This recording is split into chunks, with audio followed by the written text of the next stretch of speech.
Hey everyone, it is Aisha Lewis Redway, host of Indie Talks. And when I tell you, this interview here has been a long time coming. And I'm super excited because we have no other from the Bay Area. All right? I'm just going to say the iconic. I'm going to say it right now, okay? Miss Jane Handcock, how are you? I'm good, thank you. You look so beautiful. Thank you, you too. Thank you. You know, I'm trying. I love that blazer. I love your style. Thank you. Mean, you always bring it. You know. Thank you. Let's jump into this because I know you gotta get on stage tonight. Yes, ma'am. Yes. So first of all, let's kind of, for those who may not know, but you better know. Okay. Talk about the beginning in regards to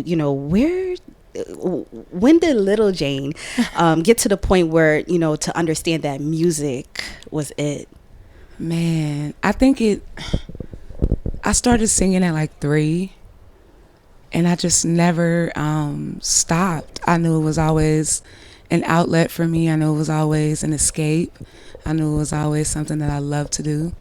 And I didn't know how I was going to do it. I always dreamed of it. I always saw it for myself. I didn't know how I was going to even get to being at Blue Note, NYC. Look at God.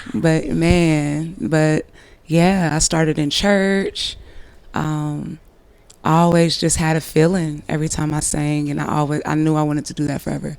I love that. Yeah. Just especially when you said that you just knew, like you felt it, right? Yes. Do you remember the pivotal moment for you where it was just like, oh, this is it? Like, what was that moment for you?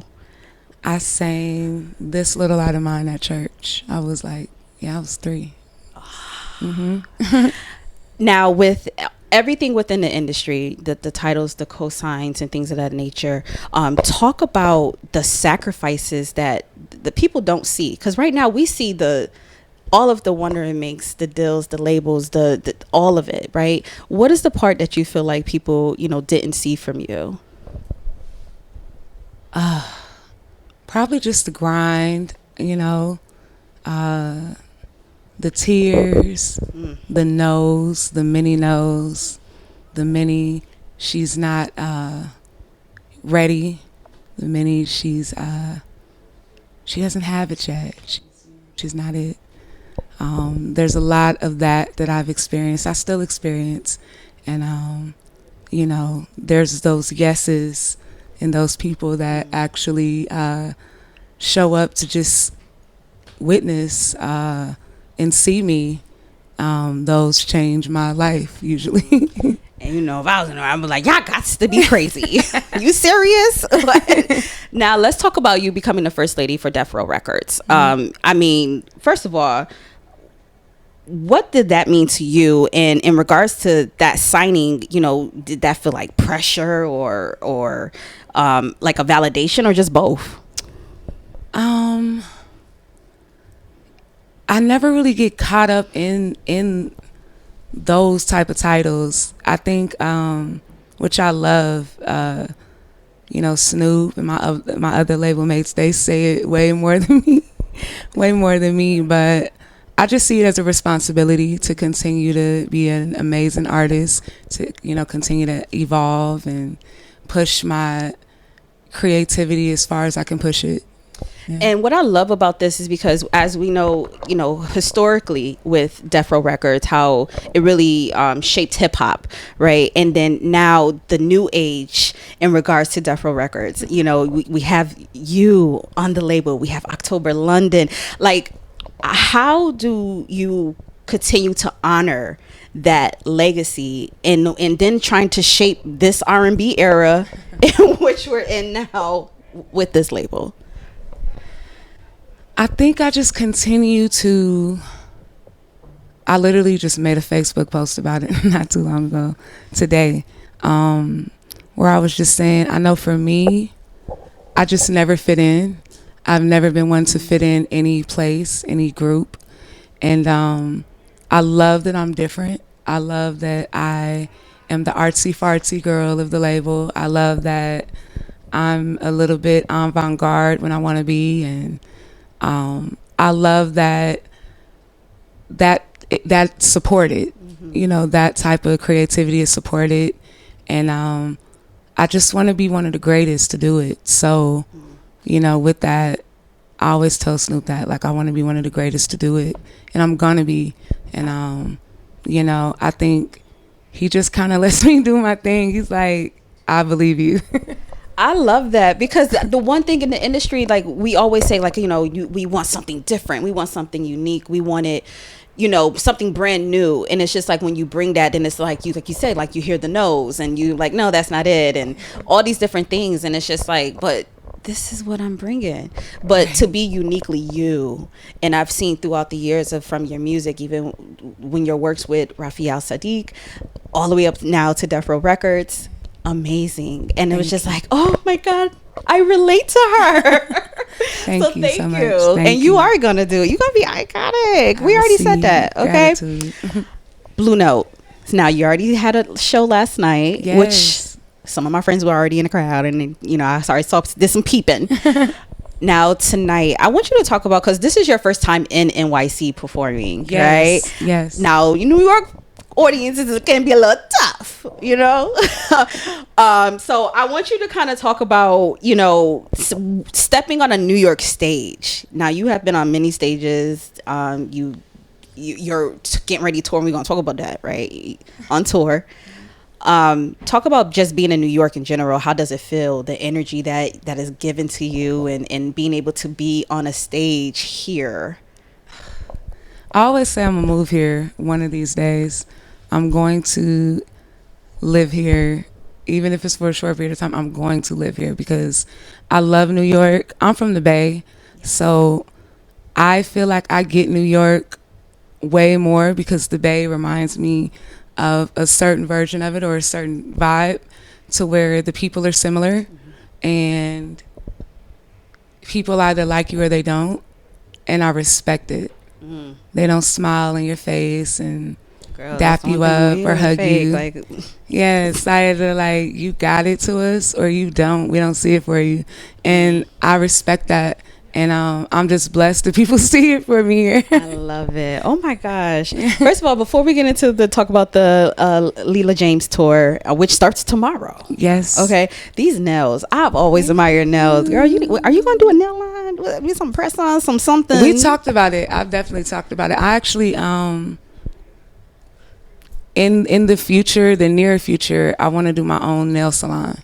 Oh. Yeah. I can see that. I just need to see where and all of that stuff. I'm going to venture off into that. Look at that. See? Yeah. We on the same page. Look at, all right. Now, the To Be Honest tour, you're definitely about to hit the road, starting tomorrow, right? All right. What about her journey, Leela James' journey, that just, I mean, and longevity, because she's been, love her. Shout out to Leela James, first off. Absolutely. That makes you so proud of what she has done, and for you to even be honored to accept that, to share the stage with her. She definitely reached out to me and was like, sis, I gotta have you on it. And I was honored.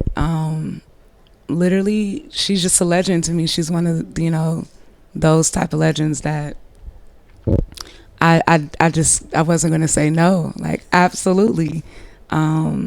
She's innovative, she's original, she's soulful, she's a sweet person, on and off the stage, and I'm honored to be a part, for real. Now, with this tour, is there anything that you feel like you're most focused on to sharpen up for yourself as a performer, as an artist, or in general? I think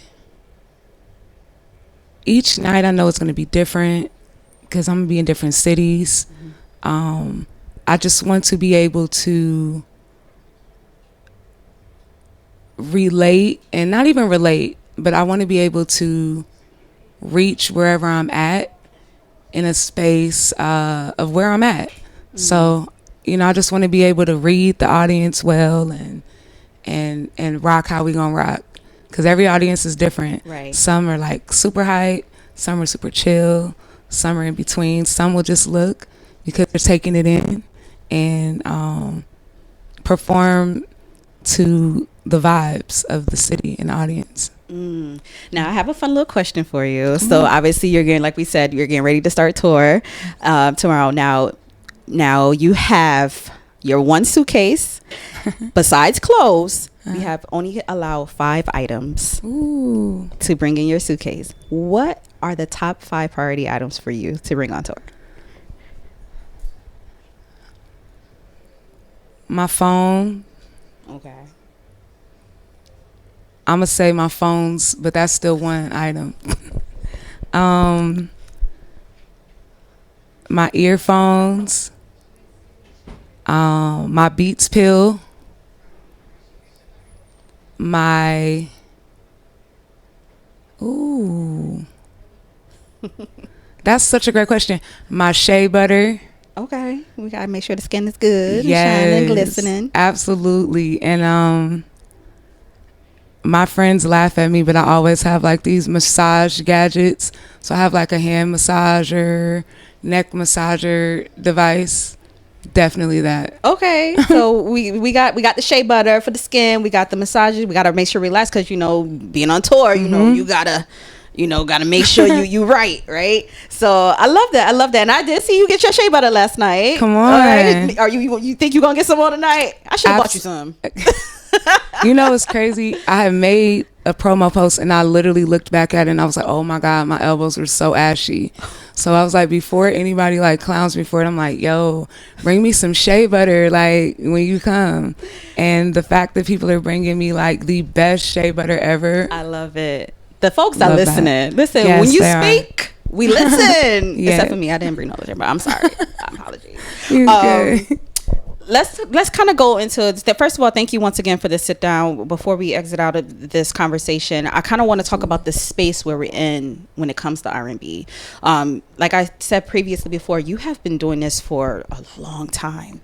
How do you feel when your name is in these conversations where it's just like, oh, because you did this amazing acoustic dedication homage to Angie Stone. And it was just, I mean, you saw the repost, this is over here, is over there. And I feel like R&B has already been there. The real talent has always been there. But now it's just like, okay, the past 45 years, all these conversations are coming about like everybody's brand new. Yeah. How do you feel about that? I just say welcome. Welcome, whether you're early or late, welcome. Yes. I'm glad you're here.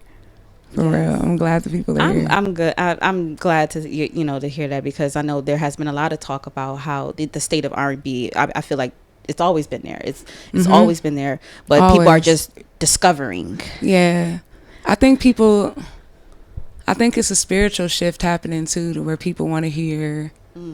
I was just talking more of certain things, and all of it is necessary. The righteous, the ratchet. Yeah. I'm a little bit of both, so I get it. All of it is necessary. I'm glad that there's more of a balance. Yes, yes, and I love the direction in which it's going. We like you said, it's very necessary for all of it. Before we get out of here, let's kind of talk about the part for yourself. What are you still learning and when it comes to your music, for you as an artist, as a creative, that you're still exploring yourself? Man, I think I love music so much because I'm like a little kid with it. And that's one of the things that never stripped me of my innocence or my youth. It's a lot of things in the world. We get older and things get so serious, and bills and all this stuff, our jobs, and music is something that I just constantly want to continue to learn. That and my PlayStation. I know that's right. But yeah, it's like gaming. Yeah, those are like, music is something that I just always want to continue to learn new things. Music is like a very spiritual thing to me, and it's very, very high up there as a tool that I even think God uses to touch people. So you can never stop learning about that, you know? And I always say when you stop learning, you're gone. And so I always got stuff to learn. I'm always learning new artists, older artists, all of that. I'm always learning new instruments, new chords, new everything. So and that's the one thing I admire about your music, even all the way back when you was working with Raphael Sadiq, in regards to, you know, I know the samples, the you know, the Anita Baker, all that what you put inside. I love that about you, that you can tell that it's just like you want to touch that, and you know, because it's the blueprint of it all. For real. If there's anything that you want to say to younger Jane, if you were sitting across from younger Jane, what would that conversation be like for you? It gets greater later. That's what I say. It gets greater later. You know. Yep. Thank you so much. Thank you. Listen, y'all, make sure y'all support. She is going on tour, to be honest. She's going to be on there with the beautiful Leela James, okay? Yes. Starting tomorrow. And also get the album. Listen, I don't care when it came out. Go get the album. Is everything. She got them all up there. Make sure you support. Vinyl's coming soon.